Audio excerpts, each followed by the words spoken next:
أعوذ بالله من الشيطان الرجيم. بسم الله الرحمن الرحيم. تبارك الذي بيده الملك وهو على كل شيء قدير.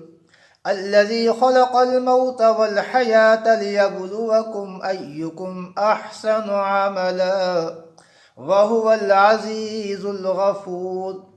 الذي خلق 7 سماوات طباقا ما ترى في خلق الرحمن من تفاوت فارجع البصر هل ترى من فطور ثم ارجع البصر كرتين ينقلب إليك البصر خاسئا وهو حسير. ولقد زينا السماء الدنيا بمصابيح وجعلناها رجوما للشياطين وأعتدنا لهم عذاب السعير. وللذين كفروا بربهم عذاب جهنم وبئس المصير. إذا ألقوا فيها سمعوا لها شهيقا وهي تفور تكاد تميز من الغيظ كلما ألقي فيها فوج سألهم خزنتها ألم يأتكم نذير قالوا بلى قد جاءنا نذير فكذبنا وقلنا ما نزل الله من شيء إن أنتم إلا في دلال كبير. وقالوا لو كنا نسمع أو نعقل ما كنا في أصحاب السعير فاعترفوا بذنبهم فسحقا لأصحاب السعير. إن الذين يخشون ربهم بالغيب لهم مغفرة وأجر كبير. وأسروا قولكم أو اجهروا به إنه عليم بذات الصدور. ألا يعلم من خلق وهو اللطيف الخبير.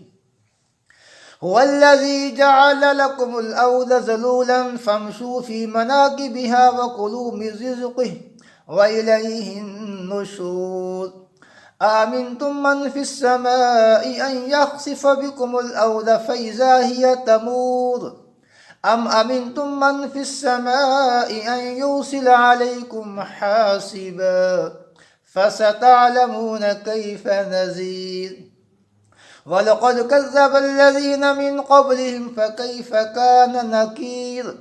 أولم يروا إلى الطير فوقهم صافات ويقبضن ما يمسكهن إلا الرحمن إنه بكل شيء بصير. أمن هذا الذي هو جند لكم ينصركم من دون الرحمن إن الكافرون إلا في غرور. أمن هذا الذي يرزقكم إن أمسك رزقه بل لجوا في عتو ونفور. أفمن يمشي مكبا على وجهه أهدى أم من يمشي سويا على صراط مستقيم. قل هو الذي أنشأكم وجعل لكم السمع والأبصار والأفئدة قليلا ما تشكرون. قل هو الذي زرعكم في الأرض وإليه تحشرون. ويقولون متى هذا الوعد إن كنتم صادقين. قل إنما العلم عند الله وإنما أنا نذير مبين. فلما رأوه زلفة سيئت وجوه الذين كفروا وقيل هذا الذي كنتم به تدعون. قل أرأيتم إن أهلكني الله ومن معي أو رحمنا فمن يجير الكافرين من عذاب أليم. قل هو الرحمن آمنا به وعليه توكلنا فستعلمون من هو في دلال مبين. قل أرأيتم إن أصبح ماؤكم غورا فمن يأتيكم بماء معين.